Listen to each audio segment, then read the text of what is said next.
Assalamualaikum warahmatullahi wabarakatuh. Selamat pagi semuanya. Semoga kita semua selalu berada dalam keadaan yang sehat walafiat sehingga kita dapat mengikuti perkuliahan dengan baik dan juga dengan lancar.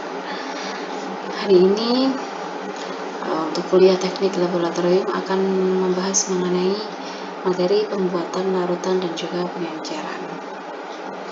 Langsung saja kita mulai untuk perkuliahannya. Dalam praktek biologi, khususnya di laboratorium, seringkali kita menggunakan bahan yang berupa bahan cair atau cairan. Nah, salah satu bahan cair yang sering kita gunakan adalah bahan yang dinamakan dengan larutan. Misalnya saja ketika kita menggunakan larutan sukrosa, menggunakan larutan NaCl, dan juga menggunakan beberapa larutan reagen yang masing-masing larutan atau tiap-tiap larutannya ini memiliki fungsi yang spesifik dalam kegiatan praktikum biologi.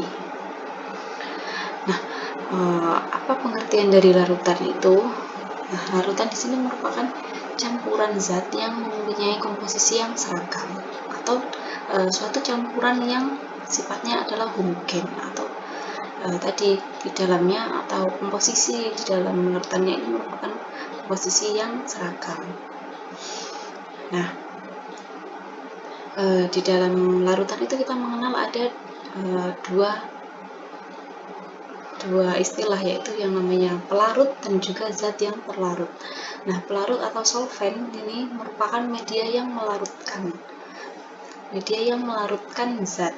Nah, biasanya komponen pelarut ini kita gunakan dengan jumlah yang biasanya lebih besar dibandingkan dari jumlah dari zat terlarutnya. Sedangkan istilah yang kedua ada yang namanya zat terlarut atau solut. Nah, yang dimaksud dengan solut di sini adalah zat yang dilarutkan untuk membentuk larutan yang nantinya akan dicampur dengan pelarut atau solvent. Nah, komponen yang digunakan komponen zat terlarut yang digunakan biasanya memiliki jumlah yang lebih sedikit dibandingkan dengan dari jumlah pelarutnya. Jadi suatu larutan itu biasanya merupakan campuran dari zat yang bersifat homogen antara pelarut dan juga zat terlarutnya.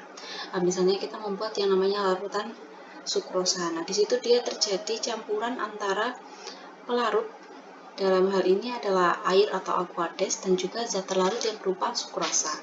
Nah, yang disebut dengan larutan di sini adalah campuran dari sukrosa dan juga aquades atau air di sini yang membentuk campuran yang homogen. Nah, ketika campuran ini sudah homogen, molekul air atau molekul aquades sudah berikatan dengan molekul sukrosa. Nah, di sini ketika dia sudah homogen, maka dia disebut dengan yang namanya larutan. Biasanya dapat kita kita lihat itu ketika kita melarutkan satu zat ke dalam pelarut, ketika si zat yang terlarut itu sudah hilang, istilahnya biasanya kalau zat terlarut itu kan ada yang bersifat padat. Nah, ketika kita masukkan dalam pelarutnya, ketika kita homogenkan atau kita aduk dan zat-zatnya tadi itu sudah bercampur, hilang, tidak terlihat sebagai padatan, nah itulah disebut dengan larutan. Nah, contohnya di sini ada kita lihat pada kehidupan sehari-hari kita, yaitu ketika kita melihat sirup. Nah, di dalam sirup ini memiliki atau memiliki wujud yang cair. Nah, di dalam sirup ini terdapat air yang jumlahnya ini lebih sedikit dibandingkan dengan gula. Tetapi wujud dari air tetap cair, sedangkan gula ini berubah dari padatan menjadi larutan ketika ditambahkan dengan airnya. Maka di sini air akan tetap sebagai pelarut dan gula sebagai zat terlarut. Meskipun ini tidak penggunaan pelarutnya atau penggunaan airnya di sini adalah tidak lebih banyak daripada zat yang dilarutkan atau gula yang dilarutkan, akan tetapi air ini karena dia berwujud cair maka dia tetap berfungsi sebagai pelarut, dan gula meskipun jumlahnya lebih banyak dia tetap sebagai zat terlarut. Nah, hasilnya nantinya akan cair. Yang dinamakan larutan itu sebenarnya tidak hanya bersifat cair, ada yang memiliki wujud cair, ada juga yang memiliki wujud lain seperti wujud gas dan juga wujud padatan. Nah, di sini pada larutan yang berwujud cair, cairannya biasanya merupakan pelarut, dan komponen lainnya yang berupa gas maupun berupa padatan biasanya merupakan zat terlarut. Nah, untuk contoh-contoh dari larutan ini dapat kita lihat pada tabel berikut. Nah, di sini ada yang namanya wujud larutan itu, ada yang namanya selain dari zat cair, ada yang berwujud gas dan juga padatan. Nah, contoh yang pertama di sini larutan yang memiliki wujud gas. Nah, di sini contohnya adalah udara, di mana di dalam udara itu memiliki pelarut yang sifatnya adalah gas dan yang terlarut juga gas. Ini di dalam udara itu biasanya kan kita tidak hanya mendapatkan misalnya kita di dalam udara itu ada yang namanya CO2. Nah, di dalam CO2 itu ternyata ada dua wujud gas yang yang terlarut di dalamnya. Jadi ada yang namanya gas karbon dan juga gas oksigen, sehingga membentuk yang namanya gas CO2. Nah, ada juga wujud larutan cair. Nah, yang paling gampang itu ya seperti tadi, kalau dalam kehidupan sehari-hari ada yang gula, jadi dia suatu larutannya sifatnya cair. Lalu ada juga di sini contohnya ada oksigen di dalam air. Nah, oksigen di dalam air ini wujudnya apa? Wujudnya cair, yaitu air di dalamnya. Tetapi di dalam air tadi itu mengandung yang namanya zat terlarut yang namanya oksigen.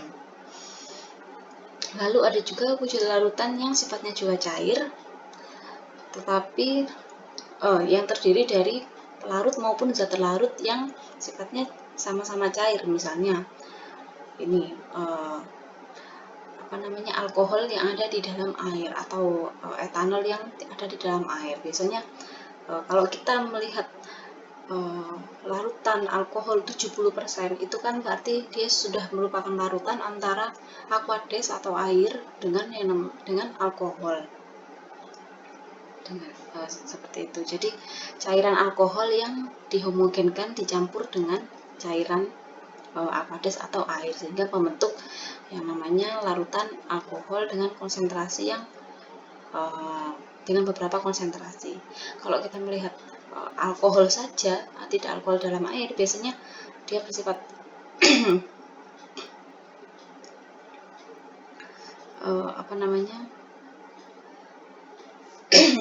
cair. Lalu ada lagi yang memiliki wujud cair, tapi dia terdiri dari pelarut cair dan juga zat terlarut yang padat. Nah, misalnya ini garam di dalam air. Nah, biasanya apabila kita membuat larutan garam atau larutan NaCl, nah di sini terdiri dari pelarutnya bersifat cair atau air, dan zat terlarutnya berupa padatan atau padatan NaCl, butir-butir NaCl. Nah, ada wujud larutan juga yang wujudnya padat. Nah, di sini dia dapat terdiri dari pelarutnya padat dan juga zat terlarutnya gas. Misalnya hidrogen yang ada di dalam palladium. Hidrogen ini adalah wujud zat terlarut yang berwujud gas yang ada di dalam palladium yang wujudnya adalah padat. Ada juga wujud larutan padat yang disusun oleh pelarut yang padat dan juga zat terlarut yang cair. Misalnya ini air raksa di dalam raksa di dalam perak. Jadi di dalam perak ini sebagai pelarut, dan juga zat terlarut yang terlarut di dalamnya adalah raksa. Lalu ada juga wujud larutan padat yang terdiri dari pelarut padat dan juga zat terlarutnya juga padat. Ini contohnya ada perak di dalam emas. Jadi perak ini merupakan zat terlarut yang wujudnya padat, dia berada di dalam emas yang memiliki wujud pelarut juga padat. Nah, biasanya ketika kita membahas namanya larutan, kita akan menemukan istilah larutan elektrolit dan juga larutan non elektrolit. Nah, apa yang dimaksud dengan larutan elektrolit dan juga non elektrolit? Jadi yang dinamakan larutan elektrolit ini merupakan zat yang di dalam air, zat yang dilarutkan di dalam air nantinya akan membentuk ion. Nah, ion-ion yang terlarut ini dinamakan dengan zat elektrolit. Nah, larutan yang di dalamnya mengandung zat yang membentuk ion ketika dimasukkan ke dalam air, dia disebut dengan larutan elektrolit.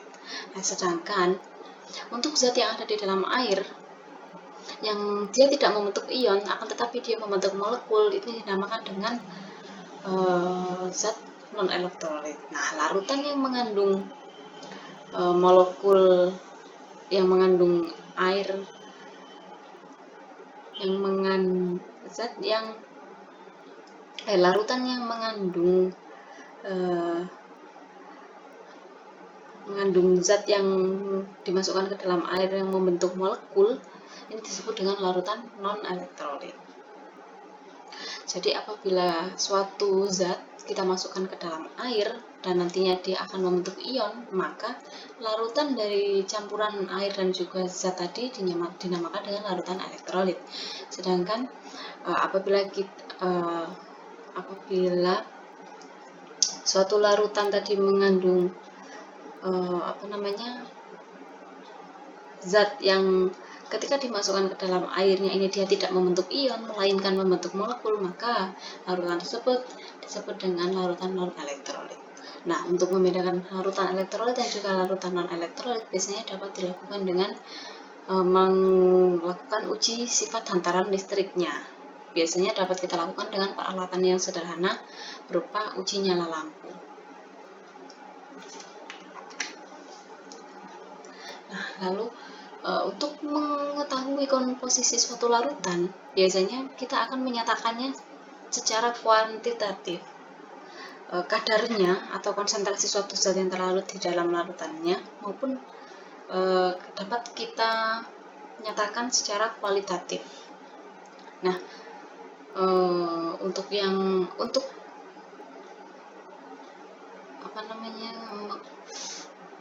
secara kuantitatif konsentrasi ini untuk suatu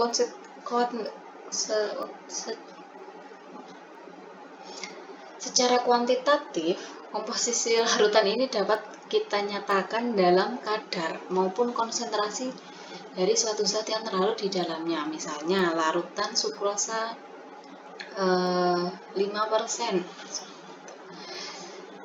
Di situ dia mengandung 5 gram zat sukrosa yang terlarut di dalam larutan air sebanyak 100 ml.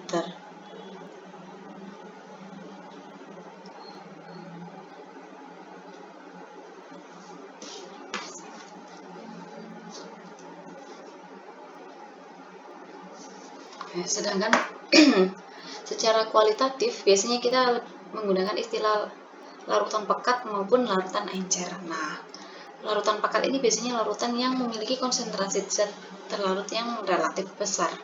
Biasanya dapat meskipun ini tidak gampang dilihat dengan kasat mata, tapi biasanya larutan yang pekat itu memiliki kekentalan atau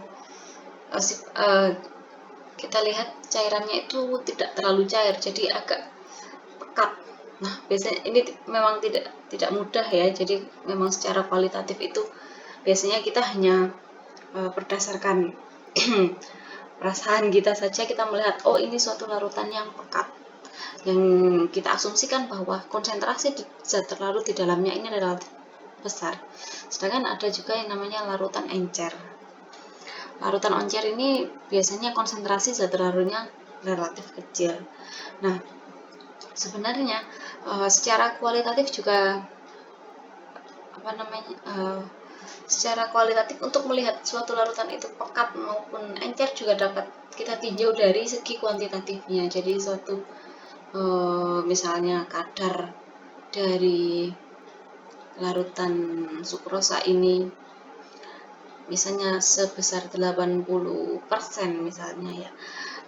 Nah, kita akan mengatakan bahwa larutan ini merupakan larutan pekat dibandingkan dengan larutan yang kadarnya lebih rendah, yang lebih encer seperti itu. Nah, beberapa satuan untuk menyatakan konsentrasi zat terlarut yang ada di dalam larutannya itu diantaranya dinyatakan dalam yang pertama ada larutan persen. Nah, larutan persen ini merupakan larutan yang menunjuk perbandingan dari jumlah zat terlarut dengan jumlah zat pelarutnya. Nah, perbandingan ini dapat berupa 4 macam. Yang pertama ada perbandingan jumlah berat. Jumlah berat zat terlarut dalam gram yang dilarutkan ke dalam 100 gram pelarut. Di sini disebut ditandai dengan persen B per B, yaitu perbandingan berat zat terlarut dengan berat dari pelarutnya. Lalu ada perbandingan jumlah berat zat terlarut yang dilarutkan ke dalam 100 ml pelarut. Nah, ini dinyatakan dalam persen B per V, yaitu persen dari berat zat terlarut ke dalam volume pelarut, ke dalam volume pelarut. Lalu ada yang namanya perbandingan jumlah volume zat terlarut ke dalam 100 ml pelarut, yang biasanya dinyatakan dengan persen V per V. Nah, ini merupakan perbandingan jumlah volume zat terlarut dalam 100 ml dalam volume pelarut.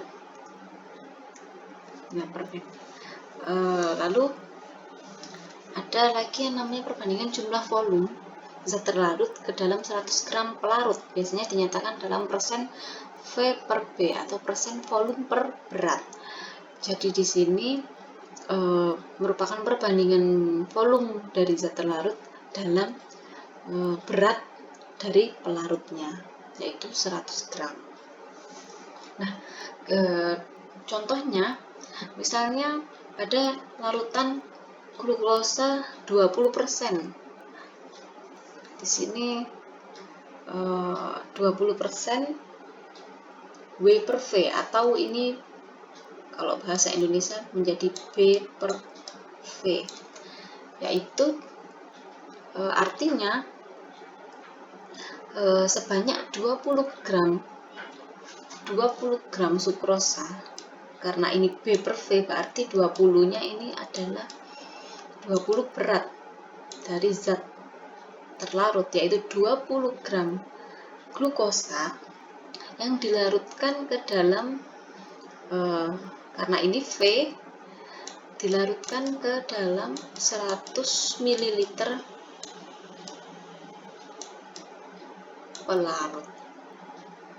pelarut air maupun aquades. Nah, contohnya seperti itu. Lalu ada juga satuan konsentrasi yaitu ppm atau part per million atau per sejuta bagian kalau di bahasa Indonesia kan. Nah, ppm didefinisikan sebagai 1 mg zat terlarut yang ada di dalam 1 mg zat terlarut dalam 1 liter atau 1 kg pelarut. Sehingga 1 ppm itu sama dengan 1 mg per liter atau 1 mg per kilogram. Karena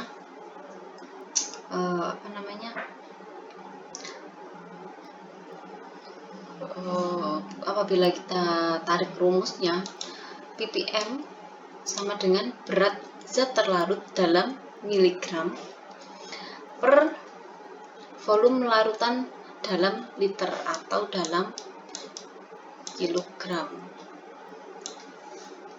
Nah, untuk membuat larutan 1 ppm berarti sama dengan mencampurkan 1 mg zat terlarut ke dalam 1 liter pelarut.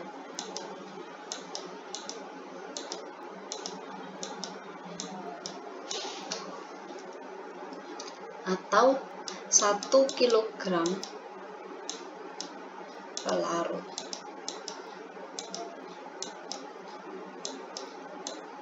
Nah, ini yang menjadi pelarut di sini biasanya adalah Aqueous atau air, sehingga rumusnya menjadi seperti ini.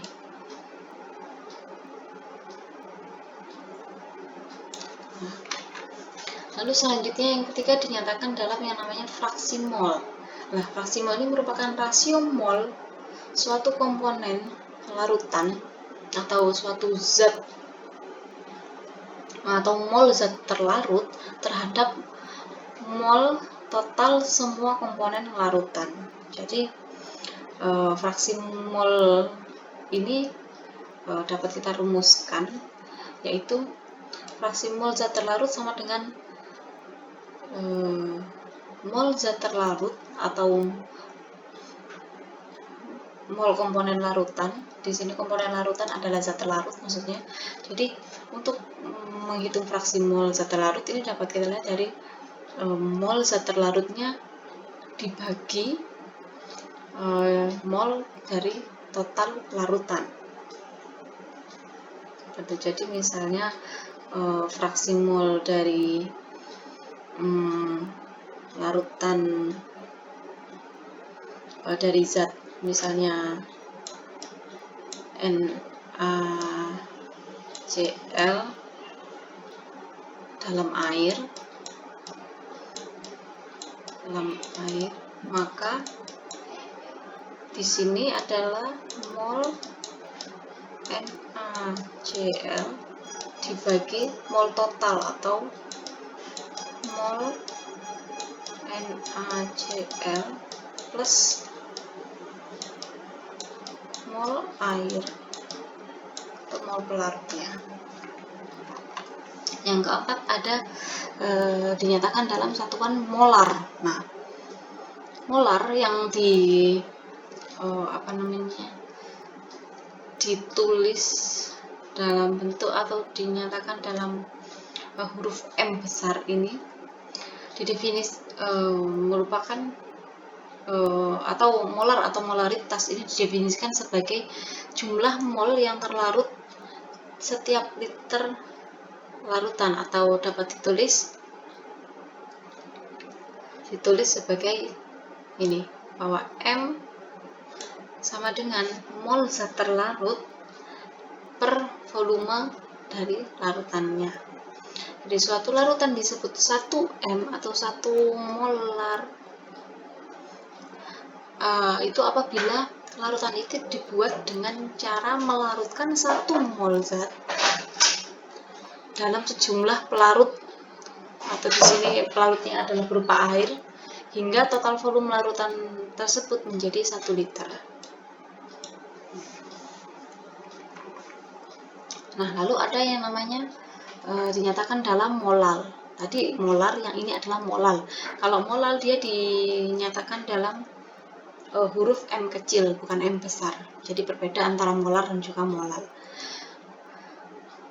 Untuk konsentrasi larutan molal biasanya didefinisikan sebagai jumlah mol zat terlarut yang ada di dalam 1 kg atau 1000 gram pelarut. Nah, untuk rumusnya M kecil atau molal sama dengan mol zat terlarut dibagi dengan berat per larut, di sini dalam kilogram atau 1000 gram per larut. Jadi untuk membuat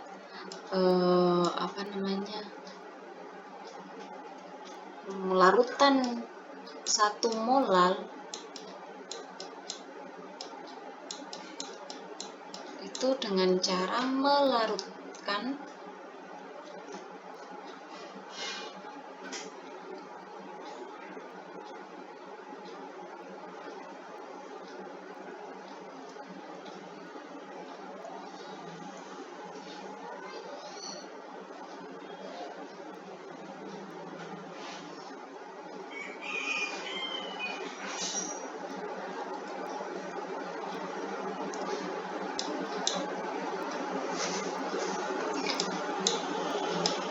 dalam 1 kilogram larut.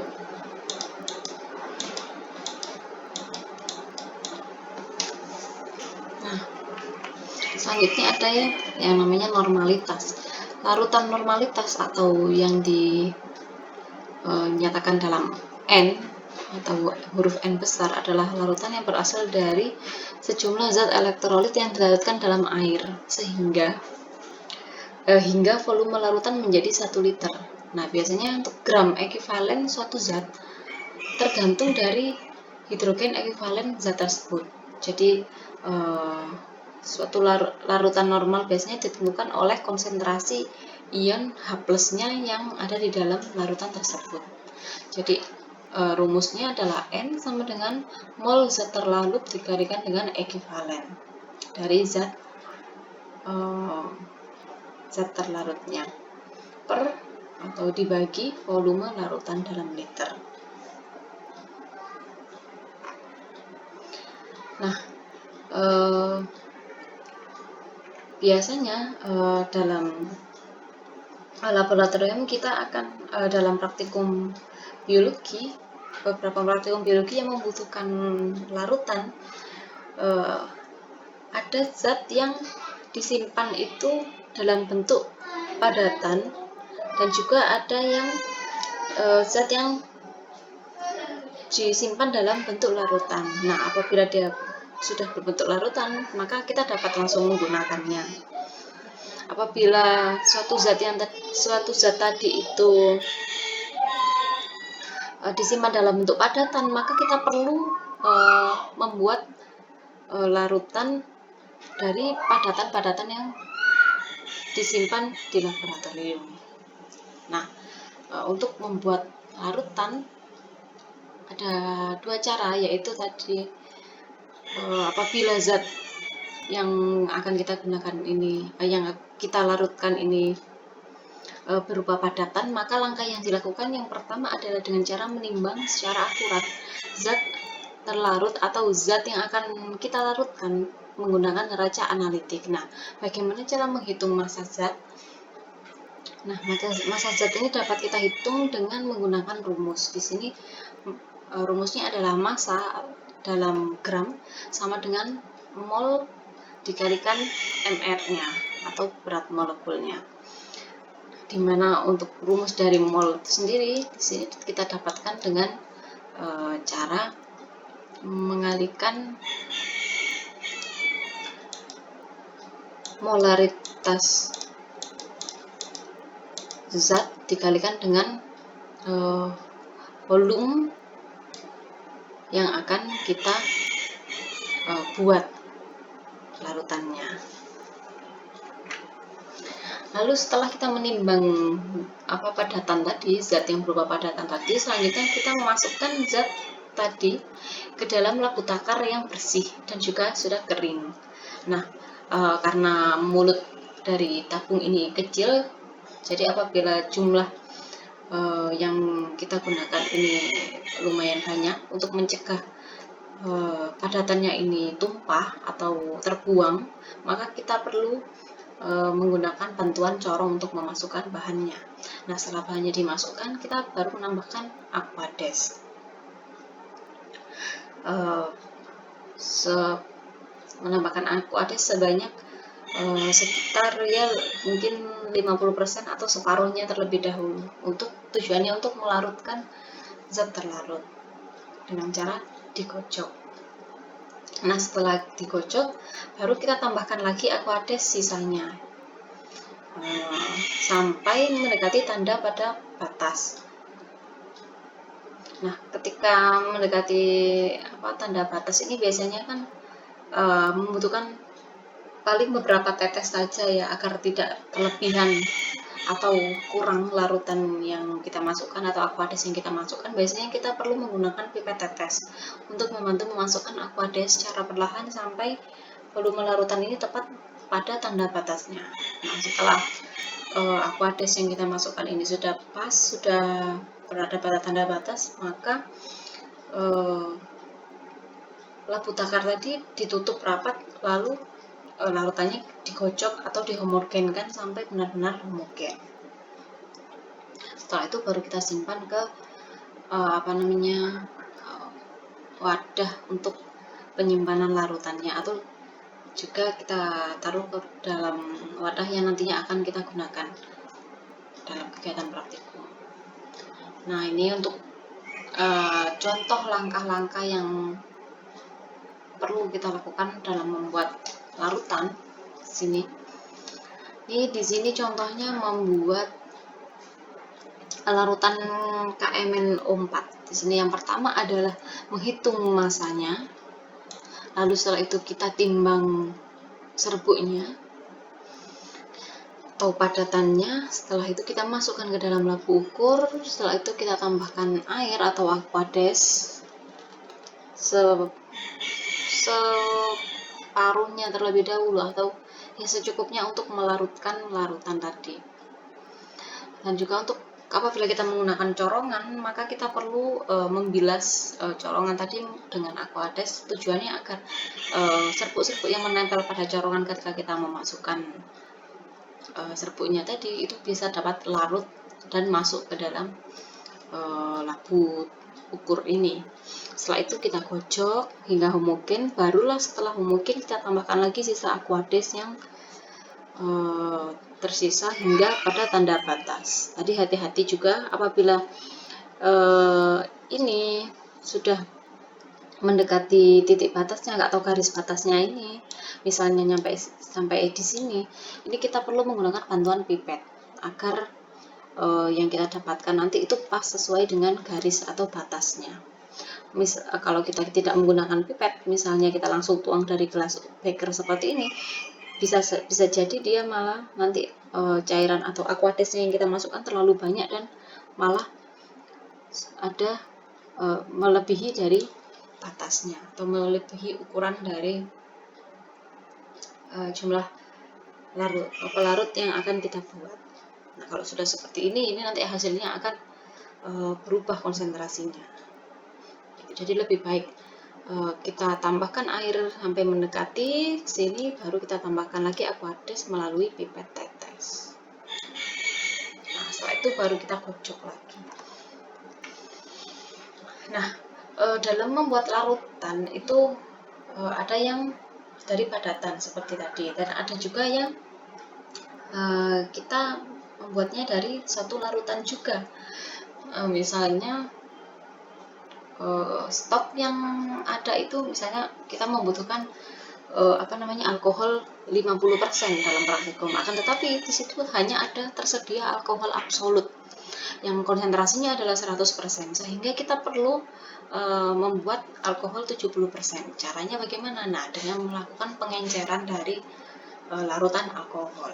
Nah, pengenceran itu merupakan proses pembuatan larutan yang lebih memiliki yang tidak atau yang kurang pekat dari larutan yang lebih pekat. Nah, tadi misalnya kita mau membuat larutan alkohol 50% dari larutan alkohol yang pekat, atau di sini alkohol absolut, yaitu yang konsentrasinya jauh lebih tinggi, yaitu 100%. Nah, untuk kita agar mendapatkan larutan yang konsentrasinya lebih rendah atau yang kepekatannya lebih rendah atau lebih berkurang, caranya dengan melakukan pengenceran suatu larutan. Nah, bagaimanakah caranya? Caranya yaitu yang pertama dengan cara kita menghitung dulu ya sebenarnya. Jadi kita hitung dulu melalui kita menghitung dulu berapa banyak dari larutan yang pekat itu, berapa mililiter larutan pekat yang kita ambil untuk mendapatkan larutan yang lebih tidak pekat atau yang konsentrasinya lebih rendah dengan volume tertentu seperti yang seperti yang kita harapkan atau yang akan kita buat. Nah, ini menggunakan rumus pengenceran, yaitu M1 kali V1 sama dengan M2 kali V2. Di sini M1 itu merupakan konsentrasi awal, lalu V1 itu volume awal, atau M1 itu atau konsentrasi awal ini merupakan konsentrasi zat yang pekat tadi, bukan zat yang pekat, maksudnya larutan yang pekat tadi. Untuk V1 merupakan volume yang akan kita ambil untuk diencerkan. Lalu M2 ini sama dengan konsentrasi akhir atau konsentrasi yang kita inginkan, sesuai yang kita inginkan. Dan V2 ini merupakan volume akhir atau volume larutan yang akan kita buat. Nah, contoh untuk perhitungannya di sini, misalnya membuat larutan 25 ml etanol 70% dari larutan etanol 96%. Jadi membuat larutan etanol yang lebih encer. Larutan etanol lebih encer dari larutan etanol yang lebih pekat.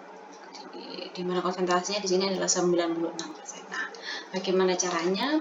Di sini kita ketahui M1 atau konsentrasi awal di sini adalah sebesar 96%. Nah, lalu kita ketahui ada M2 yaitu konsentrasi akhir, konsentrasi yang kita inginkan di sini adalah 70%. Lalu kita ketahui ada V2 sebanyak 25 ml, yaitu volume larutan yang akan kita buat adalah 25 ml. Nah, untuk menghitung seberapa banyak volume dari larutan awal di sini adalah larutan etanol 96% yang kita nyatakan dengan V1, kita menggunakan rumus yang tadi, rumus pengenceran. M1 V1 sama dengan M2 V2. Jadi tinggal kita masukkan saja di sini M1 96, lalu V1 yang kita cari M2 70 dikalikan V2 yaitu 25 ml. Sehingga didapatkan V1 di sini. V1 merupakan hasil kali M2 kali V2 dibagi dengan M1. Nah, di sini didapatkan 18,23 ml. Jadi untuk membuat larutan 25 ml etanol 70% dari etanol 96%, jadi kita memerlukan sebanyak 18,23 ml larutan etanol 96%, dan kita tambahkan dengan Aquades hingga volumenya mencapai 25 ml. Seperti itu. Nah, setelah kita tahu berapa volume larutan awal yang akan kita encerkan, baru kita melakukan prosedur seperti ini, yaitu memipet volume tertentu tadi, volume awal yang kita ambil, yang kita dapatkan dari hasil perhitungan rumus pengenceran, itu menggunakan pipet berskala atau pipet gondok. Karena kalau kita menggunakan biasanya kan dari perhitungan itu akan didapatkan hitungan yang lumayan spesifik. Jadi tadi seperti kalau perhitungan tadi itu kan 18, berapa 18,2 berapa 18,23 atau berapa tadi. Nah, itu untuk mendapatkan volume yang lebih tepat itu kita menggunakan yang namanya pipet berskala atau pipet gondok, pipet ukur biasanya. Setelah itu larutan pekat yang tadi yang sudah kita ambil, larutan awal volume tertentu, kita masukkan ke dalam labu takar atau labu ukur. Setelah kita masukkan ke dalam labu ukur, barulah kita encerkan dengan cara menambahkan aquades sampai pada tanda batasnya. Jadi misalnya tadi menggunakan membuat 25 ml etanol 70% dari etanol 96%, yaitu caranya dengan mengambil 18,2 berapa tadi itu alkohol 96%, dimasukkan ke dalam labu ukur. Lalu setelah itu ke dalam labu ukur kita akan, nah ini yang penting juga, jangan sampai lupa, labu ukur yang kita gunakan juga harus labu ukur yang memiliki ukuran 25 ml, karena yang kita buat adalah 25 ml. Jadi kita harus menggunakan labu ukur yang ukurannya itu 25 ml, sehingga kita tinggal memasukkan saja 18,2 ml alkohol 96%, lalu kita encerkan, kita tambahkan aquades hingga pada tanda batasnya. Setelah mencapai tanda batas, barulah kita homogenkan larutannya dengan cara dikocok atau dengan cara dikocok. Jangan lupa menutup untuk menutup bagian atas dari labu ukurnya. Setelah kita kocok hingga homogen, nah itulah larutan yang sudah kita dapat, yaitu sebesar 25 ml alkohol 70% dari alkohol dari etanol 70% dari etanol 96%. Nah, seperti itu. Jadi demikian pemaparan atau penjabaran materi tentang pembuatan larutan dan juga pengenceran. Terima kasih atas perhatiannya. Apabila ada pertanyaan atau ada yang kurang jelas, bisa ditanyakan dalam nanti ke sesi diskusi. Terima kasih atas perhatiannya. Saya akhiri. Wassalamualaikum warahmatullahi wabarakatuh.